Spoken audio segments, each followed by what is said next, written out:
नमस्कार ମୁଁ ଆପଣଙ୍କ ପ୍ରଭାସ ସ୍ୱାଗତ କରୁଛି ଆଜିକାର କାର୍ଯ୍ୟକ୍ରମକୁ। ହଁ ଆଜ୍ଞା ମୁଁ ଆଜି ଆସି ପହଞ୍ଚି ଯାଇଛି କଟକ ଜିଲ୍ଲା ନଳିପୁର ସ୍ଥିତ ଅଭିଯାନ ସାମାଜିକ ଅନୁଷ୍ଠାନରେ। ତେବେ ଆସନ୍ତୁ ମୁଁ ଆପଣଙ୍କୁ ଏ ଅନୁଷ୍ଠାନ ବୁଲି ଦେଖେଇବି ଆଉ ଏ ଅନୁଷ୍ଠାନ ସମ୍ପର୍କରେ ଜଣେଇବାକୁ ଚେଷ୍ଟା କରିବି। ତେବେ ଆସନ୍ତୁ ଆଉ ଡେରି କରିବିନି।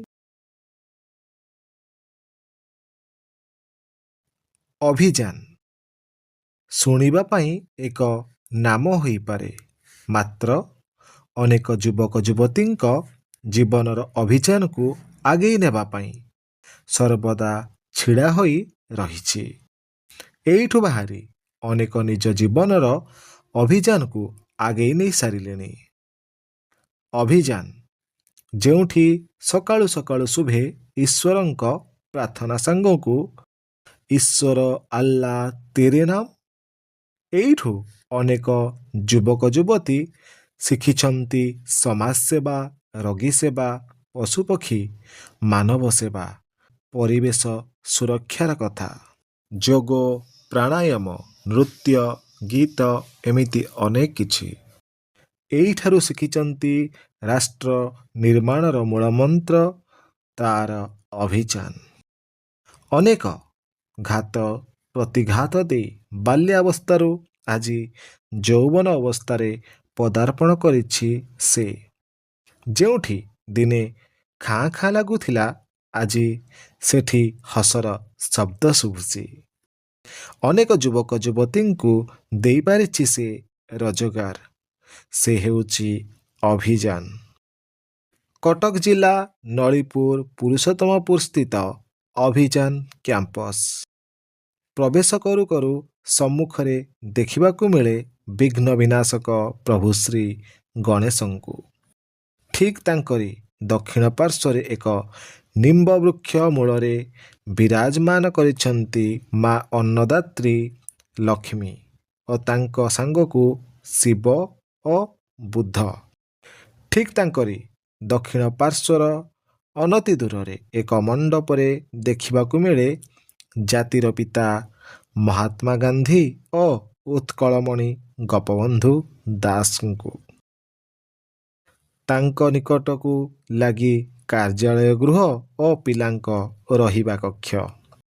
ଆଉ ଟିକେ ପଛକୁ ବୁଲି ଗଲେ ଦେଖିବାକୁ ମିଳେ ସୁନ୍ଦର ସୁନ୍ଦର ଗଛ ସାଙ୍ଗକୁ ଉତ୍କଳ ଗୌରବ ମଧୁସୂଦନ ଦାସଙ୍କୁ, ଯାହାଙ୍କ ପ୍ରେରଣା ଓ ଆଦର୍ଶରେ ପ୍ରତିଷ୍ଠାତାଙ୍କ ଦ୍ୱାରା ଗଢ଼ି ଉଠିଛି ଏହି ଅନୁଷ୍ଠାନ ଅଭିଯାନ। ସୁନ୍ଦର ମନୋହର ପରିବେଶ ସାଙ୍ଗକୁ ରହିବା, ଖାଇବା ଓ ଦକ୍ଷତା ବିକାଶ ପାଇଁ ପ୍ରଶିକ୍ଷଣ ଏଠାରେ ମାଗଣାରେ ଦିଆଯାଇଥାଏ। ବହୁ ଦୂରଦୂରାନ୍ତରୁ ଯୁବକ ଯୁବତୀମାନେ ଧାଇଁ ଆସିଥାନ୍ତି ଏହି ଅନୁଷ୍ଠାନକୁ ନିଜର ଭବିଷ୍ୟତ ଗଢ଼ିବା ପାଇଁ।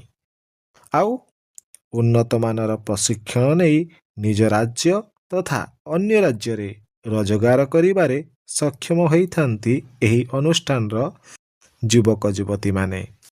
ଯେଉଁ ଝିଅ ବାପାକୁ ଦିନେ ଟିକିଲି ପ୍ୟାକେଟଟେ କିଣିବା ପାଇଁ 10 ଟଙ୍କା ମାଗୁଥିଲା, ଆଜି ସେହି ଝିଅ ନିଜେ ରୋଜଗାର କରି ମାସକୁ 10,000ରୁ ଅଧିକ ଟଙ୍କା ତାଙ୍କ ବାପା ମାଙ୍କ ନିକଟକୁ ପଠାଇ ପାରୁଛି ସେ ଝିଅ। ତାଠାରୁ ବଡ଼ କଥା ଆଉ କ'ଣ ବା ହୋଇପାରେ? ଅଧାରୁ ପାଠପଢ଼ା ଛାଡ଼ିଥିବା, କମ୍ ପାଠ ପଢ଼ିଥିବା ଯୁବକ ଯୁବତୀ ଯେଉଁମାନେ ନିଜ ଉପରୁ ଆଶା ଛାଡ଼ି ଦେଇଥିଲେ ନିଜ ଭବିଷ୍ୟତ ପାଇଁ, ଆଜି ସୁନ୍ଦର ଭବିଷ୍ୟତ ଗଢ଼ିବା ପାଇଁ ସ୍ୱପ୍ନ ଦେଖାଉଛି ଏହି ଅଭିଯାନ। ଏଇଠାରୁ ପ୍ରଶିକ୍ଷଣ ନେଇ ଅନେକ ଯୁବକ ଯୁବତୀ ଏବେ ପ୍ରଶିକ୍ଷକ ହୋଇସାରିଲେଣି। ନାରୀ ଶକ୍ତି ତଥା ଯୁବଶକ୍ତି ସଶକ୍ତିକରଣ କରିବା ଦିଗରେ ଅଭିଯାନ ସର୍ବଦା ତତ୍ପର। ଆଜିକାର ଅଧ୍ୟାୟଟି ଆପଣମାନଙ୍କୁ କେମିତି ଲାଗିଲା ନିଶ୍ଚିତ ଭାବରେ କମେଣ୍ଟ ବକ୍ସରେ ଜଣାଇବେ। ଯଦି ଆପଣମାନେ এই ଚ୍ୟାନେଲଟିକୁ ସବସ୍କ୍ରାଇବ କରିନାହାନ୍ତି ତ ନିଶ୍ଚିତ ଭାବରେ ସବସ୍କ୍ରାଇବ କରିନିଅନ୍ତୁ ଏବଂ ପାଖରେ ଥିବା ବେଲ ଆଇକନଟିକୁ ନିଶ୍ଚିତ ଭାବରେ ଦବାଇ ଦିଅନ୍ତୁ, ଯାହା ଫଳରେ କେମିତି ଅନେକ ଜାଗା ଆପଣମାନେ ଦେଖିପାରିବେ। ଆଜି ପାଇଁ ଏତିକି, ରହୁଛି ମୁଁ ପ୍ରଭାସ, ନମସ୍କାର।